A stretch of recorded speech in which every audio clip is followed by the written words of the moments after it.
I really didn't want to get sucked into this. About a month ago, two different people in two completely different venues asked me to express my thoughts on Stefan Molyneux, and at that point I had no thoughts on Stefan Molyneux. I'd heard his name half a dozen times over the years in much the same context that I hear names like Larkin Rose or Stephen Kinsella.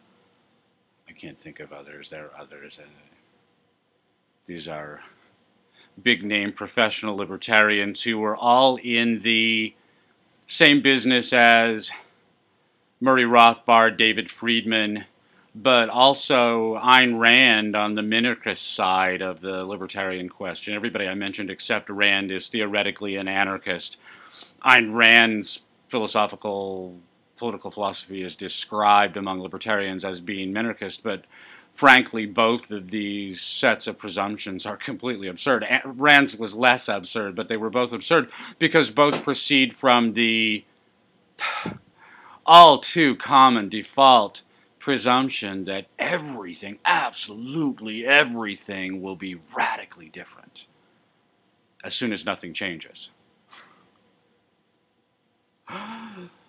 Rand at least understood that there would have to be a deep philosophical change among the people, especially in their moral philosophy, that to even talk about political philosophy is kind of pointless without talking about moral philosophy. And of course, the rest of the libertarian movement exists to maunder on about hypothetical, imagined, subjunctive, essentially impossible, fantastical Walt Disney anarchisms, all which require no change whatever in moral philosophy. Of all the things that aren't going to have to change in order to get to market anarchy, voluntarism, anarcho-capitalism, you name it, anarchism, the Big Rock Candy Mountain, all that it's going to take to get to the Big Rock Candy Mountain is for absolutely nothing to change. That's happening already. I'm waiting for the big celebration, because nothing's already changing. In any case, I had no intention of paying any attention to Stefan Molyneux for the same reason I don't pay any attention to Rush Limbaugh, that we have a blowhard interpreter of other people's bad ideas. Exactly how much of my time do I have to waste before I've wasted enough? I didn't pay any attention to him, and I had no intention of paying attention to him when people brought him up to me. I paid just enough attention to decide that I didn't want to pay any more attention until Anthony Johnson of the 21 convention brought my attention to the idea of defooing. He led me to fdrliberated.com, a site that I've subsequently read way too much of. And I got interested in Stefan Molyneux not because of his idiotic, unthought out, completely impractical, pointless, and stupid. I'm quoting verbatim, in a stateless society, dispute resolution, I'm sorry. Okay, so in a stateless society, dispute resolution organizations are required. By whom, but what? Or else what? Literally, says who? Welcome to anarchism, says who? The world as envisioned by High Seas is composed of Legos and is just as sizable as a home built out of Legos. These are people who are exceptionally good at playing with concepts and don't understand that they have no capability for dealing with real life at all. They do not understand real life. They have no ontological understanding of human nature. They do not know what a human being is, why a human being exists as a human being, and how civil society can be organized among human beings so as to maximize their profit from cooperation and minimize the losses that they take from conflict. I have lots and lots and lots of thoughts on this subject, and I tend not to share them because it's just pointless to have this discussion. The issue amounts to moral philosophy. It's all I'm really interested in, so that's what I talk about. One of the issues of moral philosophy that I talk about all the time is storgic love, and I wanted to hit that hard in this video because storgic love is everything that matters in what we're talking about. The Molyneuxian idea of the family of origin, the foo that you're gonna defoo, is defended with all kinds of arguments about deriding or minimizing human biology, that it's some kind of arbitrary accidental kin group, and why should your DNA determine who you're loyal to. Storgic love doesn't work that way. Storgic love is often found among blood relatives because you're born into a storgic relationship. Your mom has 2 great fountains of storage on her chest. We'll get to that. This is why kin groups are storgic relationships, because they form that way, and they stay that way because they form that way. As long as no one betrays the family, then it stays a family. But what makes a family is not the kin group, is not the blood relationship, is not the DNA. What makes a family is the choices of the people making it up. And people who choose for storgic love for each other, who choose to love each other storgically, in other words, who have a love for each other that is bigger and more enduring than any particular event, that's a family. And if it's a mother or a father storgically loving the child, that's common, and it's common because this is how we raise our children. This is how our children come into existence, as the product of the storgic love of mother and father. Their love makes someone new to love, and that someone new is born into a storgically loving relationship without having any way of identifying any of these concepts or even expressing love. A child is born a giant love magnet and is incapable of giving any of that back, because giving it back is learned behavior, is behavior that the child learns from his parents. But none of this is necessary. That the child could be instantly adopted by someone else or exposed. I don't know what we call it now, where you leave a baby for someone, any stranger can come and pick it up. And this is lawful now in the United States in most jurisdictions, whereas before it was forbidden, because we want to make sure that we kill as many babies as possible. God help us that someone should keep a baby alive instead of murdering it. But that kinship relationship is not necessary. It's the storgic love that's necessary. It's the choice of the person who is expressing that storgic love to love you.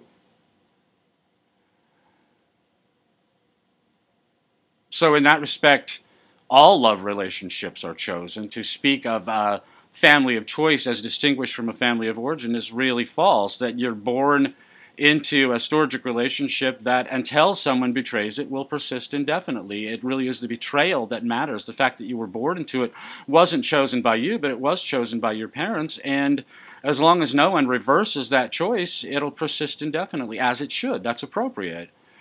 But it's important to understand that your family chooses you. You don't choose your family, whether it's your biological birth family, if it's an adopted family, or if it's, you know, some other family of aggregation that you have attempted to make by choice, you know, your dorm mates or your roommates or your buddies at work or whatever, and you call those people your family. All of those relationships are chosen, and to the extent that the people in those groups follow through with you like family members, in other words, set their interests aside in order to make sure that your interests are defended, protected, get up in the middle of the night to help you change a tire in the rain, get up in the middle of the night to bail you out of jail, get up in the middle of the night to meet you at the hospital so there's somebody to sign forms for you with your 2 broken wrists. This is what family does, and this is an easy way to distinguish family from friends or buddies or people I know, acquaintances, all of the many terms we have for completely temporary, fungible, unbelievably fragile relationships, all these relationships that we have that we put in front of our storgic relationships frequently, especially when we're very young. We tend to value superficial relationships over the deep ones. The deep ones are kind of demanding, and the superficial ones are very rewarding. And it's only when you got to call somebody in the middle of the night to get you out of a jam that you figure out who your family is and who could throw you under the bus at any moment. But it's your family that chooses you. It's the person who comes to bail you out of jail is your family, and everybody who said, you know, sorry, buddy, I got other things going, can't make it tonight, maybe another time. Those people are your buddies. And the difference between your buddies and your enemies is something that you're likely to discover sooner or later. There is none. The essence of storgic love is filial love, liking, or romantic love, lusting, loving with lust. Those two loves expressed consistently and persistently over time. That storgic loves are created by experience, by time, by doing things together, and not just doing things together once in a while or for short periods of time, doing things together consistently, persistently, daily, doing things together all the time, doing things together with each other by preference, doing things together as the way that things get done, as the way that you conceive of getting things done, is doing things with your storgic loves, with your wife, with your family, with your parents if you're younger, with your very good friends. But that's how storgic love develops, is by spending time with people, and if you don't spend that time, you can't have the storgic relationship. So to speak of a family of choice replacing your family, whether it's genetic or adoptive, or assembled together in a chaotic situation, as with a war or extreme poverty, where you might assemble a family as a child consisting of a bunch of other children, older children and younger children. This happens. These are real families. They are way messed up, and generally speaking, the older children are the most messed up because they're taking on adult responsibilities when they're far too young. They tend to be very stoical, very reserved, very resolute, very determined people for life. They're not inadmirable characteristics, but they are kind of cheated of the Loki side of life. The time available for having fun when you have that kind of responsibility when you're that young is very, very limited, and the habits you develop when you are very young are with you for a long, long time. But your family chooses you. The people who respond to you as family respond to you as family. You can't cause this, you can't prevent it, and if you need it and you're not getting it, you're not going to get it. If you don't have any family, you don't have any family, and you really won't know whether you have any family or not until you're placing that call in the middle of the night. Until you need somebody to come for you, to get out of a nice warm bed and come out in the freezing rain or whatever, to really take punishment for you. And until that event happens, you won't know for sure who is your family. You know your parents are because they've been doing it all along, and you know probably your uncles, your grandparents, your aunts, your cousins, maybe your older cousins in particular. Probably a lot of people have been standing up for you over the years, and so you know you can count on those people. But people that you've only met just recently, how do you know if you can count on them or not? How do you know if you love them? How do you know if they love you in this storgic way?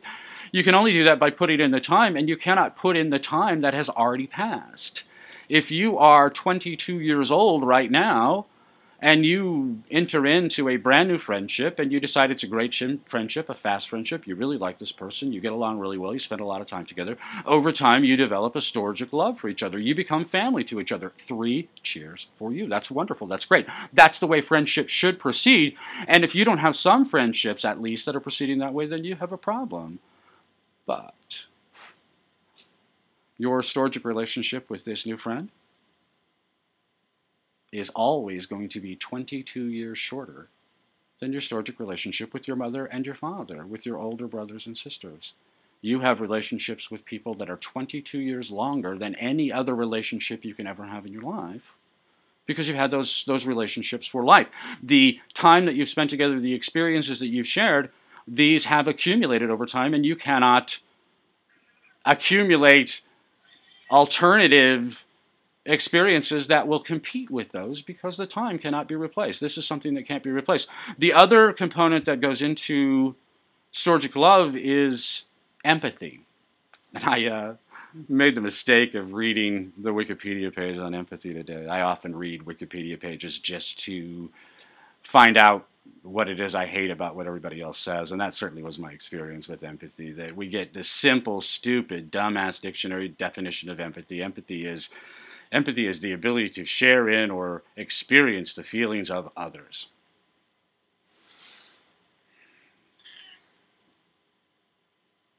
There were lots of idiotic neurochemical and biochemical claims. The reductionist science industry cannot stand anything that it cannot understand. And so it has to have some kind of rebuildable with Legos explanation for everything, even though of course it doesn't, and you can tell by that definition. What's wrong with the definition?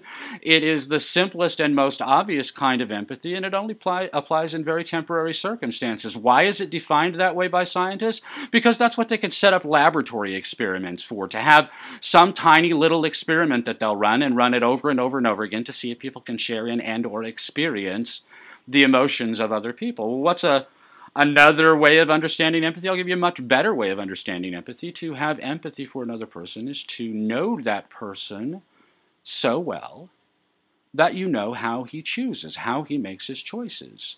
You may not be able to predict any particular choice, but if you really know someone, you should be able to predict that person's choices in the aggregate with a huge degree of accuracy. I'm talking, 95, 98% accuracy over the time. If you really know someone, you should be able to predict their choices to 10 decimal places because you know them. This is what empathy actually means, is to understand how that person is processing factual and emotional cognition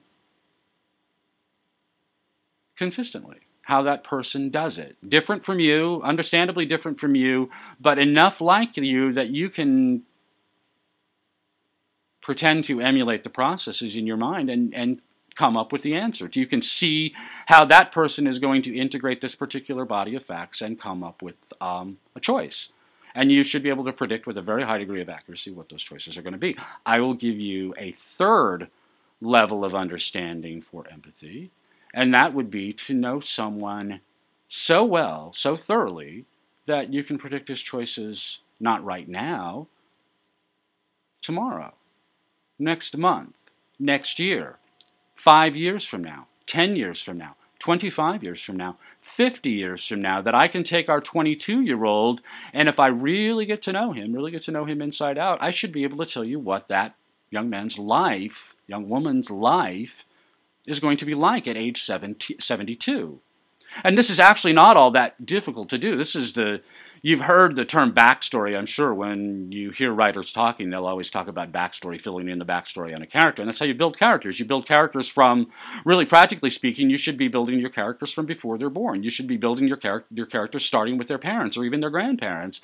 But if you understand the progression of human life, if you understand the people that you're building, this is another form of empathy, not just to understand how fictional characters feel, which is another thing that reductionist scientists want to study. How do people empathize with imaginary characters? But an even greater depth of empathy is to create imaginary characters. And of course, you do this all the time. You don't think about it, and you don't think about it the way I do, because you're not looking to get some productive benefit out of it. But you're not only imagining fictional characters and imbuing them with characteristics and behavior, you're also imagining fictional conversations with real people.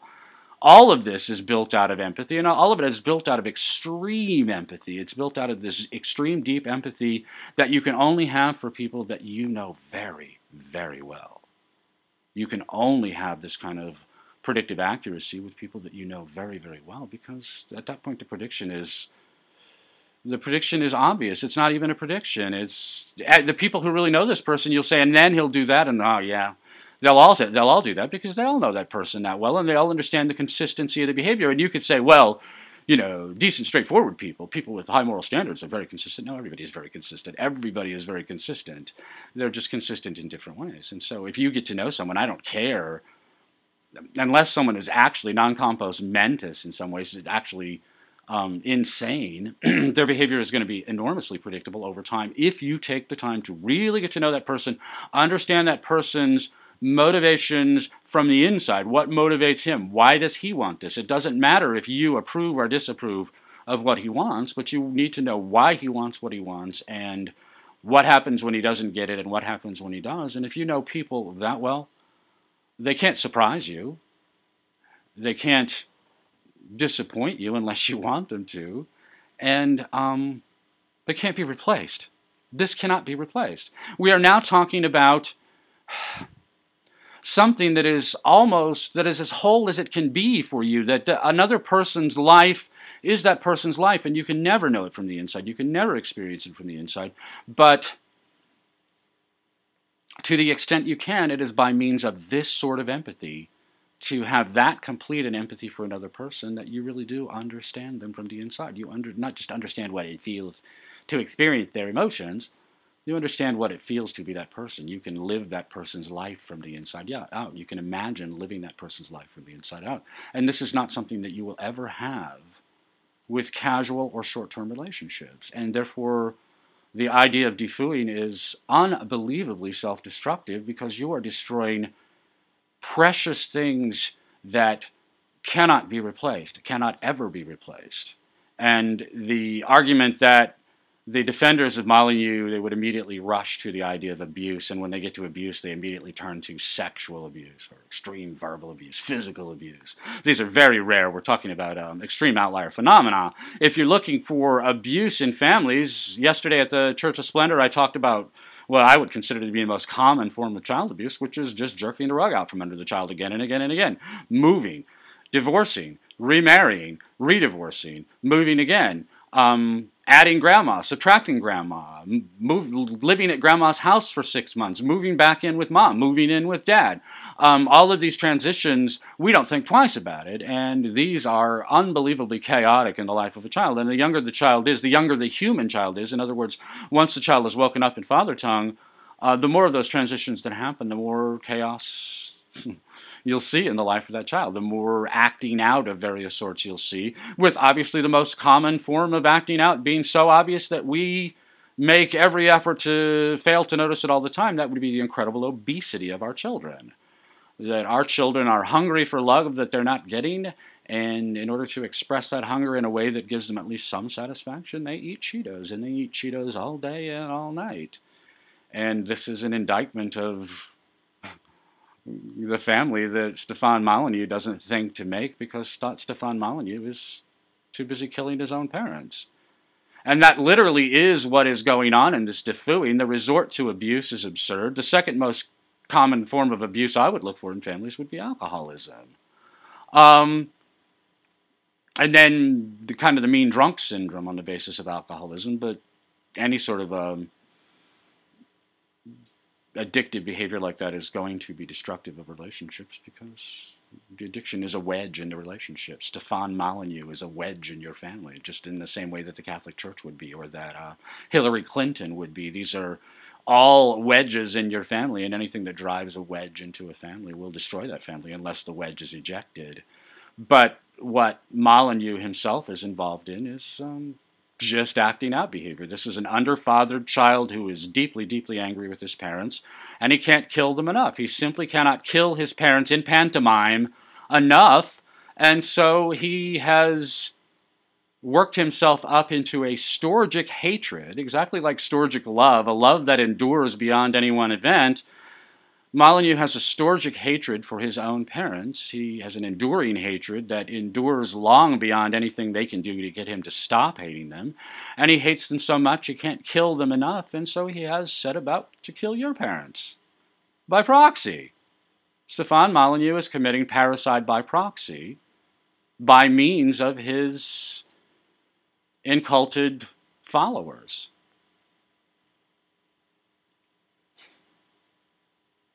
That's some pretty sick shit. That's really sick shit. This is a very sick man. This is a very ill man who is acting out his mental illness in public with the fawning support of raving fans who express their fanaticism for him by destroying the most precious relationships they can ever have in their life in order to form a very temporary, very fungible relationship with a mad demagogue. This is tragic. This is truly tragic. And I have spoken now twice to the defooed, or the defooers, the victims of this cult. I'm talking now to the other victims, who are the people who have been defooed. This is comfort for the defooed heart. And the very first bit of comfort that I can give you is that Hatred is not the opposite of love. You are enduring expressions of hatred from your son, from your daughter, from your one-time best friend, from your one-time high school sweetheart. The abuse that this person suffered at the hands of somebody. Remember that abuse requires an abuser, so there had to be some abuser. You could argue that there could be more than one abuser, so mom and dad could both be committing brutal sexual abuse. Or mom could be the enabler of dad, or dad could be the enabler of mom. And if you really want to insist that the whole family is a strange sex cult devoted to exploiting your youthful vulnerability and obvious extreme gullibility, this could happen, I suppose. My advice would be to buy a lottery ticket. Your odds are better. But plausibly it could happen. I don't believe it. But we've now run out of people to defoo. It cannot possibly be the case that all of your friends from high school and college must also be defooed for committing parental abuse against you while you were a child in your home before they knew you. It cannot be the case that your high school sweetheart must be defooed. It cannot be the case that your aunts and uncles, cousins, that your grandparents, it cannot be the case that anyone who didn't grow up in your home was committing abuse against you or enabling this abuse against you. The abuse itself is an idiotic pretext. It didn't happen. But it certainly wasn't committed by 12 or 15 or 25 people. And so the fact that you have flushed all of those relationships argues that none of them were defective, that the defect is in you, and that defect is being exploited by Stefan Molyneux. But on the other end of this, if you are one of the people who has been defooed, you are undoubtedly getting a lot of vitriol, a lot of expressions of hatred from your defooer. And the good news is that love and hate are not opposites. Love and hate are the same thing. Love and hate stand back to back. They insist that they see the opposite things, but that's just because they're standing back to back. They each have a 180-degree view of what the other can't see. The thing that is opposite love and hate is indifference.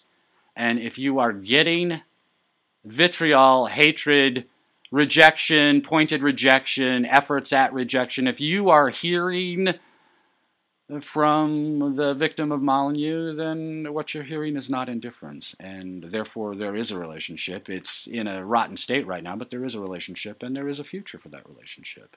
It's indifference that will be your enemy when you don't hear anything. That's when the relationship may be over.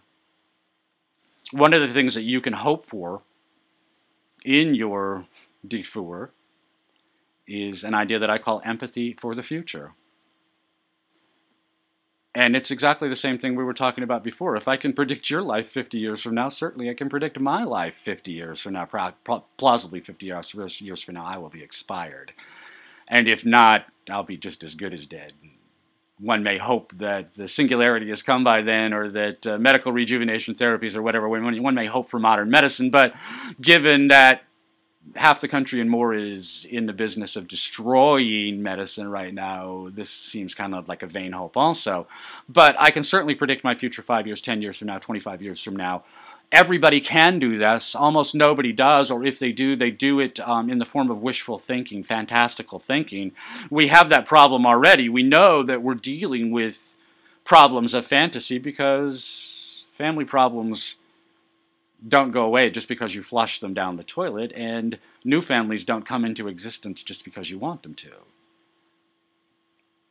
If your defooer takes the time to think about what will be the practical consequences of having made these choices, you can hope for some reversal in them sometime. Not necessarily immediately, but sometime, because future's always out there. It's always ready to be thought about, and just because you're lying to yourself today doesn't mean you're lying to yourself forever. So that's something to hope for.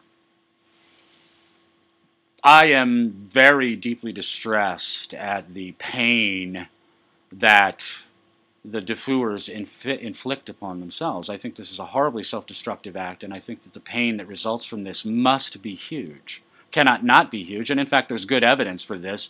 Lots and lots of pain exhibited by defooers at the Free Domain Radio Forum, but lots more on display at fdrliberated.com, where they have two separate forum subcategories, one for people to describe their own recovery from the FDR cult, and one for parents and friends of defooers, in other words, for the defooed, to talk about their own experience. Their pain is enormous also, and in some ways tougher to take because they have fewer options. The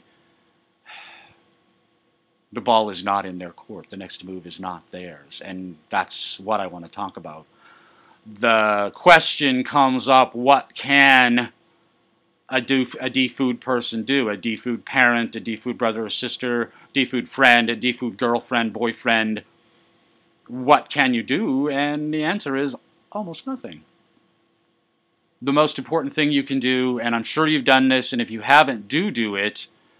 You need to communicate in a way that you can be heard, in a way that says, I love you and I'm here for you when you need me. Just that. That is the entire message. There is no confrontation. There is no argument. There is no rancor. There is no hope for a reconciliation. You are beyond hope for reconciliation right now. That's where you are. You are in a place where you can make a certain few right moves and 1,000,001 wrong moves, and if you make any one of those wrong moves, it could be game over, so don't do them.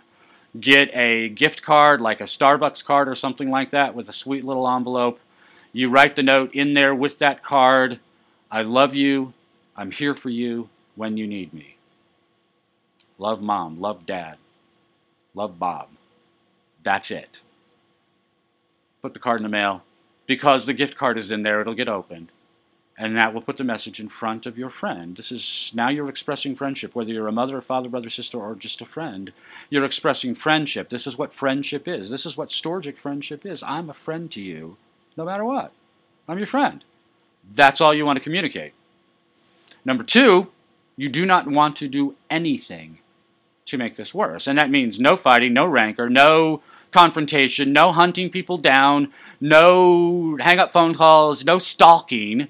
Hard to believe that parents would stalk their children, but they will in this circumstance, and it is a horrible move because your child is in a state of self-inflicted, self-initiated psychosomatic paranoia.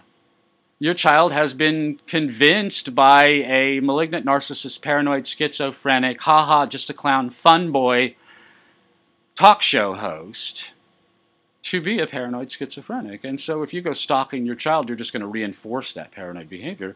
You got to send the card and do nothing else. I mean, do nothing else. Do not do anything to make it worse, and that means do nothing.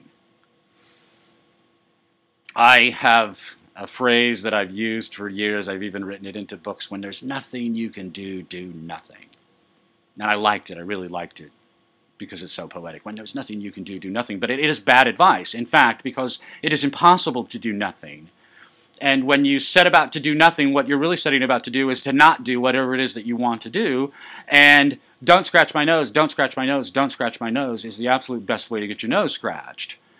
If you don't want a nerve to talk back to you, don't talk to it. And the same thing is true in the rest of your life. If you want to make sure that you're not smoking a cigarette, don't smoke, don't smoke, don't smoke is the wrong way to do it. The right way to do it is to do something else instead. When there's nothing else you can do something else instead. And so now you have to have empathy for your own future, because you have, at a minimum, two futures before you. One, the prodigal son comes home, the prodigal daughter wakes up, there is a reconciliation eventually, and it might take years. That is one future.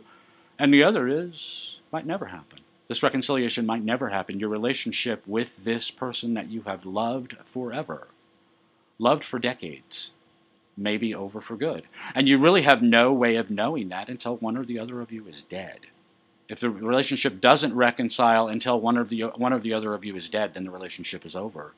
But until then, reconciliation is still possible. What's different about defooing as opposed to normal childhood rebellion is that, number one, the pretext for rebellion is manufactured out of whole cloth, and we'll only score half a point against it for that, because most teenage pretexts or post-teenage pretexts are manufactured out of whole cloth.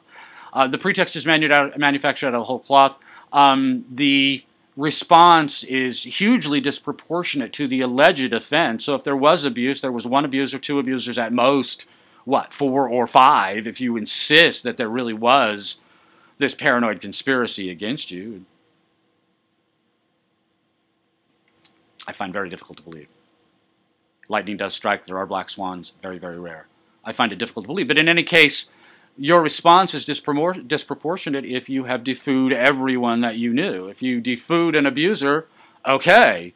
If you defooed 12 other people at the same time, then your response is disproportionate. And the disproportionate nature of the response argues that you may never find your way back to reality. You may never choose reasonably with respect to interpersonal relationships again, because you have adopted an unreasonable standard, a standard that cannot possibly apply in real life, in the real world, and people will fail you in exactly the same way, again and again and again, because you're expecting them to be not people.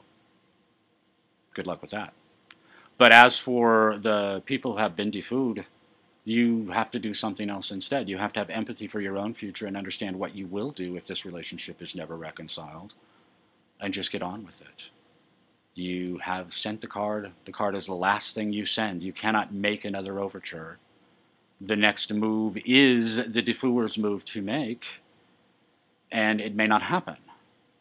But if you send additional things, birthday cards, birthday presents, Christmas cards, little notes, little newsy notes about what's going on at home, if you do that sort of thing, all you are doing is providing your former, soon-to-be, hopefully someday restored, you're providing your loved one with the opportunity to reject you again in a very overt and hurtful way.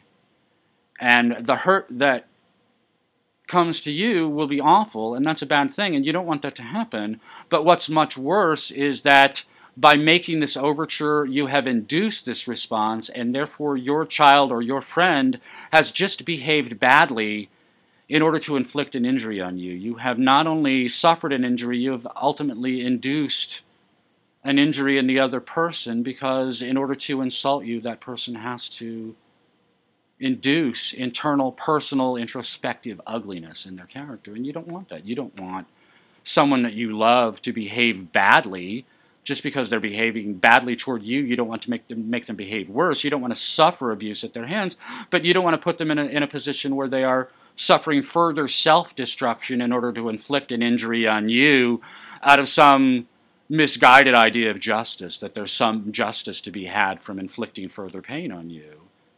All of this is a part of the madness that resulted in the original parricide, the parricide that Molyneux can never complete and must therefore repeat infinitely by proxy with other people's children.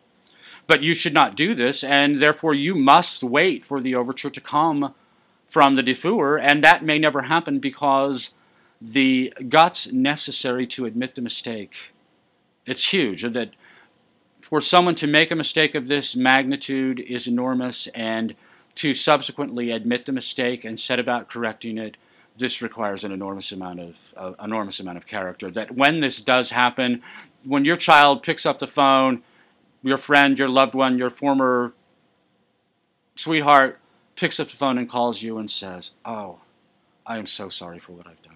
Can we talk?" That, just by itself, represents such an enormous act of courage that you should stop just in that moment and admire that person for having the guts to break out of this self-inflicted mental prison. But that may never happen. And therefore, you must cultivate indifference and press on regardless. You have to pursue your own values. You have to pursue your own splendor, your own paradise on earth, your own flourishing with or without this loved one. This is a relationship you can't fix. You can only hope that the defooer will fix it eventually. And in the meantime, all you can do is wait with patience, with grace, with compassion, with love. My name is Greg Swann. Thank you so much. Have a great day.